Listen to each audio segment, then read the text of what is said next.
जब तक भारत में समान शिक्षा लागू नहीं होगा, इस भारत का सिस्टम करने वाला नहीं है। जब घूमते हैं इतने टैलेंटेड बच्चे हैं कि मतलब यदि उनको पैसे से सहयोग किया जाए, शिक्षा फ्री दिया जाए, तो वो बच्चा आज हर कदम पे इस भारत को सुंदर बना। में बहुत बच्चों का नौकरी भी हुआ है, सरकारी सेवा में भी है, तो मुझे पूरा विश्वास है कि इसमें भी ये बहुत सफल रहेंगे। और अभी शायद 90 केबिन है ना, 90 स्टूडेंट्स को बैठने का जगह है। हम चाहेंगे कि कम से कम 900 बच्चे या 1000 बच्चों के बच्चे का यहाँ जगह है। उनके माता पिता नहीं है, उनको फ्री में पढ़ाता हूँ और ऐसे कई कार्यक्रम में चला रहा हूँ, पर्यावरण संबंधी, पेड़ पौधारोपण। तो शिक्षा के क्षेत्र में खासकर एक अच्छी शिक्षा नहीं मिल पाई, तो उसी दिन से मेरा एक जुनून चढ़ा कि हम एक गरीब होकर कैसे अपनी शिक्षा को आगे पूरा करेंगे, और पूरा करने के बाद जो हमें कठिनाई हुआ लोगों को कठिनाई ना हो।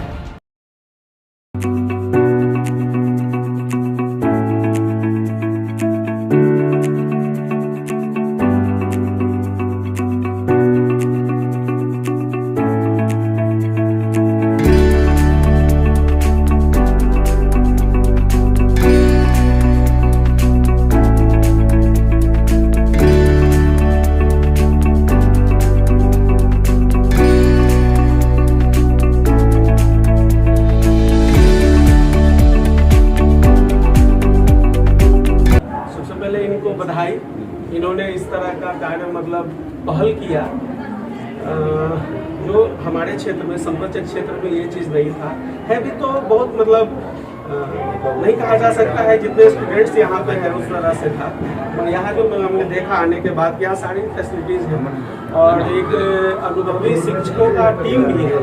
जो बच्चे क्या तैयारी कर रहे हैं, पढ़ाई कर रहे हैं, इस पर वो लोग ध्यान दे रहे हैं। जैसा कि धनंजय सर ने, जो डायरेक्टर साहब हैं, उन्होंने बताया हमें। तो ये बहुत ही सराहनीय कदम है। और इसको शुरू करने का दिन जो टीचर्स डे, शिक्षक दिवस के दिन रखा गया है, ये बहुत बड़ी बात है। इतने शुभ दिन पे, पावन दिन पे इसका ओपनिंग किया गया हमारे बड़े भैया नगर निगम के पार्षद महोदय जो है सत्येंद्र भैया, इनके सामने हुआ है, बहुत बड़ी बात है। और इस द लीजेंड्स लाइब्रेरी को शुभकामना देते हैं कि जिस तरह से इन्होंने, ये ऐसा नहीं कि आज इन्होंने पहली बार शिक्षा के लिए पहल किया है या फिर सेवा दे रहे हैं। काफ़ी दिनों से गूगल्स कोचिंग के नाम से इनका स्कूल कोचिंग चल रहा है यहाँ पे। इनके मार्गदर्शन में बहुत बच्चों का नौकरी भी हुआ है, सरकारी सेवा में भी है, तो मुझे पूरा विश्वास है कि इसमें भी ये बहुत सफल रहेंगे। और अभी शायद 90 केबिन है ना, 90 स्टूडेंट्स को बैठने का जगह है। हम चाहेंगे कि कम से कम 900 बच्चे या 1000 बच्चों के बैठने का यहाँ जगह ये बनाए। और जो सहयोग हो सकता है हमारे तरफ से, जो भी बहुत बड़ी बात, नगर परिषद प्रशासन की तरफ से जो भी सहयोग होगा हम करेंगे, क्योंकि इसमें मेरा भी एक समझिए निजी स्वार्थ है। क्योंकि आप लोग सब देखे हैं, चुनाव हम लड़े थे अभी 8 महीना पहले हमारा चुनाव हुआ है। हमारा मेरा मतलब पूरा चुनाव ही शिक्षा पे आधारित था। बेस मेरा यही था, हम जनता के बीच में शिक्षा को लेके गए थे और उस समय ही कहा था हमने कि लाइब्रेरी बनाएंगे, शिक्षा में सुधार करेंगे, जितना हो सकता है हम तो प्रयास में है ही।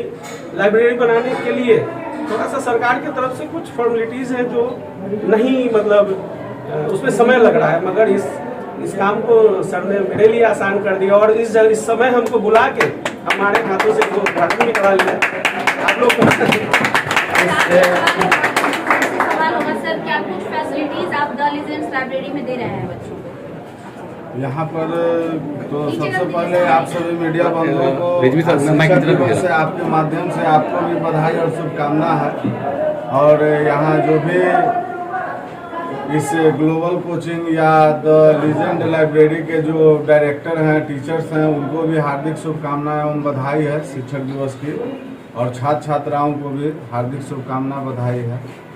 यह जो पहल यहाँ से जो शुरू हुआ है, यह बहुत अच्छी पहल है। और इनका शिक्षा के क्षेत्र में हमेशा शुरू से ही रहा है। इन्होंने अपनी शिक्षा को पूरी करने के बाद छोटे छोटे बच्चों को पढ़ाना शुरू किया और वहाँ से जो इन्होंने अपना कद जो खड़ा किया है, आज ये संपाचक नगर परिषद में और पूरे इलाके में इनका एक अपना स्तंभ ये बना चुके हैं शिक्षा के मामले में। और इनका कोचिंग का भी बहुत अच्छा है मतलब यहाँ से छात्र छात्राएं पढ़ के जो जाते हैं अच्छा बताते हैं यहाँ का प्रभाव।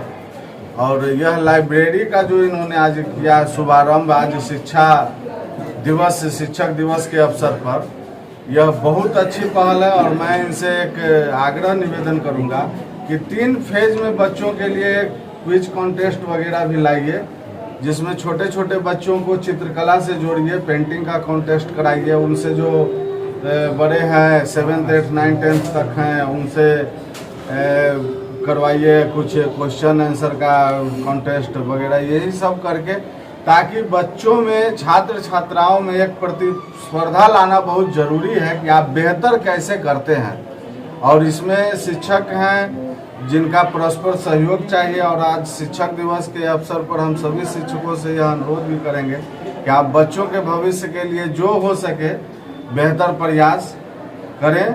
और हम जो भी जनप्रतिनिधि हैं, हमारे साथ संपाचक नगर परिषद अध्यक्ष अमित बाबू हैं, हम हैं वार्ड 44 पटना नगर निगम से पार्षद हैं, तो हम लोग से जो बन पड़ेगा, जो सहयोग, जब आवाज़ मिलेगी हम लोग साथ खड़ा हैं। और हमेशा बेहतर यहाँ से लेके सरकार तक जो भी आवाज़ पहुँचाना होगा, हम लोग अपने लेटर हेड के माध्यम से, हम लोग अपने अधिकार और संवैधानिक जो हम लोग का प्रभाव क्षेत्र है उसके माध्यम से हम लोग वहाँ तक आवाज़ पहुँचाने का काम करेंगे। एक सवाल होगा, जैसा कि आपने कहा कि आप राजनीति से भी जुड़े हुए हैं, सरकार तक आवाज़ भी पहुँचाएंगे। कहीं ना कहीं द लीजेंड्स लाइब्रेरी जो है वो एक प्राइवेट संस्था हुई, जैसे कि लोगों ने खोला है। बहुत सारे ऐसे बच्चे भी गांव समाज में होते हैं जो पढ़ना तो चाहते हैं, लेकिन उनके पास इतने सफिशिएंट पैसे नहीं होते हैं कि वो पैसे पेमेंट करके पढ़ सके। तो क्या उन लोगों के लिए भी कुछ व्यवस्था इस लाइब्रेरी में उपलब्ध कराई जाएगी?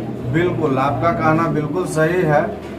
और हर जगह कुछ न कुछ ऐसा योजना होती है सरकार की, जिससे जो भी वंचित है, जो समाज, जो वर्ग वंचित है, जो वहाँ तक नहीं पहुँच पाता है, उनको लाभ देने के लिए सरकार का बिल्कुल हमेशा शिक्षा पे, चिकित्सा पे, रोजगार पे, हर चीज़ पे आते रहता है योजना।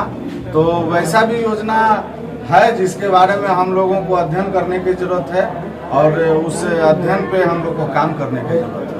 सर एक बार डिटेल्स बता देंगे आप अपने लीजेंड्स लाइब्रेरी को कैसे लोग यहाँ तक पहुँचेंगे? सर आप बता देंगे क्या कुछ फीचर्स है?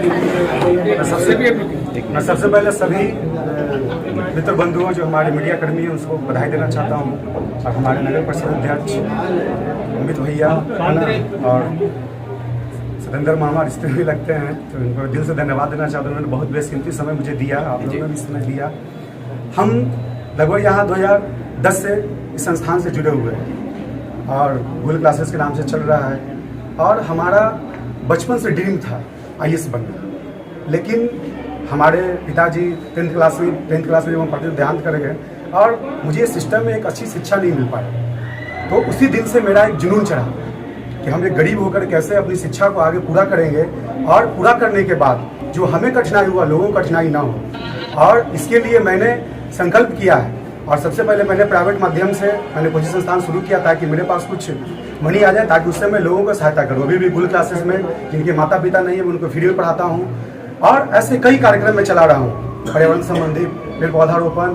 तो शिक्षा के क्षेत्र में खास करके मेरा मानना है कि जब तक भारत में समान शिक्षा लागू नहीं होगा, इस भारत का सिस्टम सुधरने वाला नहीं है, जैसा कि मैंने सोचा। क्योंकि हम गांव-गांव में जब घूमते हैं, इतने टैलेंटेड बच्चे हैं कि मतलब यदि उनको पैसे से सहयोग किया जाए, शिक्षा फ्री दिया जाए, तो वो बच्चा आज हर कदम पे इस भारत को सुंदर बना सकता है। लेकिन वो बच्चा जब भटक जाता है तो नशा करने लगता है और कई गलत कार्यों में चला जाता है, जिसको आज हमारा सिस्टम नहीं समझ रहा है। तो ये जो लीजेंड्स लाइब्रेरी है, हम इसके माध्यम से वैसे भी बच्चों का आह्वान करते हैं जिनके पास कोई व्यवस्था नहीं है, उनको हम फ्री शिक्षा देने के लिए तैयार हैं।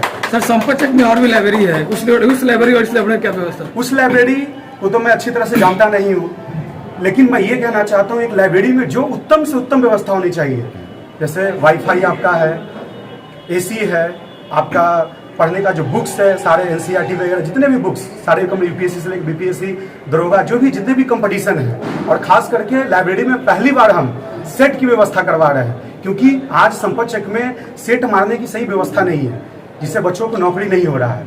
और अगले ही मंथ हम लोग इसके ऊपर में हम लोग मतलब पूरे दिल्ली का टीम को हम लोग बुला रहे हैं और कंपटीशन के क्षेत्र में, क्योंकि जो मेरा बचपन का सपना था, जैसे मैं लोगों के सपने और अपने सपने के लिए काम करता हूँ। जैसे मैंने अमित जी का सुना था भाषण कि लाइब्रेरी खोलना चाहते, मेरे दिमाग में था कि मैं उनकी बात को सुना हूँ, मैं तुरंत लाइब्रेरी खोलूंगा, क्योंकि हर व्यक्ति का ये कर्तव्य होता है कि यदि आप सपना देखते हैं दूसरा व्यक्ति पूरा करे। तो उसके लिए भी मैं कंपटीशन के लिए, ऐसे मेरा कंपटीशन अभी चल रहा है लेकिन एक बृहद स्तर पर नहीं है, उसके लिए मैं बृहद स्तर पर मैं व्यवस्था कर रहा हूँ, है ना। वो लीजेंड्स एकेडमी के नाम से आने वाला है कुछ ही दिनों में। सर इस लाइब्रेरी में क्या टीचर की व्यवस्था रहेगी? हाँ, टीचर की व्यवस्था है। ऊपर में आपका कंपटीशन है, नीचे भी आपका कंपटीशन है। आप सेट मारिए, आप सेट का डिस्कशन कीजिए और जितने भी कंपटीशन की सारी व्यवस्थाएं हैं, चाहे वो नीट हो, चाहे वो पैरामेडिकल हो, चाहे इंजीनियरिंग हो, वो सारी पढ़ाई यहाँ पे चल भी रही है। आप कोई भी कभी भी डिस्कशन करना, आप लाइब्रेरी में पढ़ रहे हैं, कोई प्रॉब्लम है तो नीचे टीचर अवेलेबल है, ऊपर टीचर अवेलेबल है, आप पूछ सकते हैं। उनके लिए एक अलग टाइमिंग दिया जाएगा और उस प्रकार से बच्चों के मतलब उज्ज्वल भविष्य के लिए, ताकि संपच है। क्योंकि हमारा मैट्रिक या इंटर का भी जब रिजल्ट आता था, आप कभी भी आकर देखिएगा, अभी भी जब मैट्रिक में लाया था तो उसमें मतलब संपच प्रखंड का रैंक 1 था, लेकिन उतनी हम लोग अभी प्रचार प्रसार नहीं कर पाते, जिसके कारण से हम लोग पीछे हो जाते हैं। इसका फी स्ट्रक्चर क्या है सर? इसका सर फी स्ट्रक्चर आपका शिफ्ट वाइज बटा हुआ है ना। आपका जो सुबह 6 AM से लेकर 10 AM है ना, और 6 AM से फिर 2 PM है और 6 AM से 6 PM है ना। तो सबका बांटा गया है। यहाँ पे 400 रुपये है पर घंटा के हिसाब से है ना। और फिर उसके बाद जब ज़्यादा टाइमिंग लीजिएगा तो 750 है, फिर उसके बाद 1050 है जब फुल टाइम लीजिएगा तो। कैसे संपर्क कर पाएंगे? एड्रेस एक बार सर बता दें। एड्रेस संपतचक है, सोना गोपालपुर मोड़ है, शनि मंदिर है ना। और गूगल ग्लासेस लगभग चारों तरफ के लोग जानते हैं। मेरा नाम धनंजय कुमार हुआ और मैं इस गूगल संस्थान की सेवा में लगा हुआ हूँ बच्चों के प्रति, और इस लीजेंड्स लाइब्रेरी के लिए मैं आज आप लोगों को बुलाया हूँ। आज हमारा आप लोगों को धन्यवाद।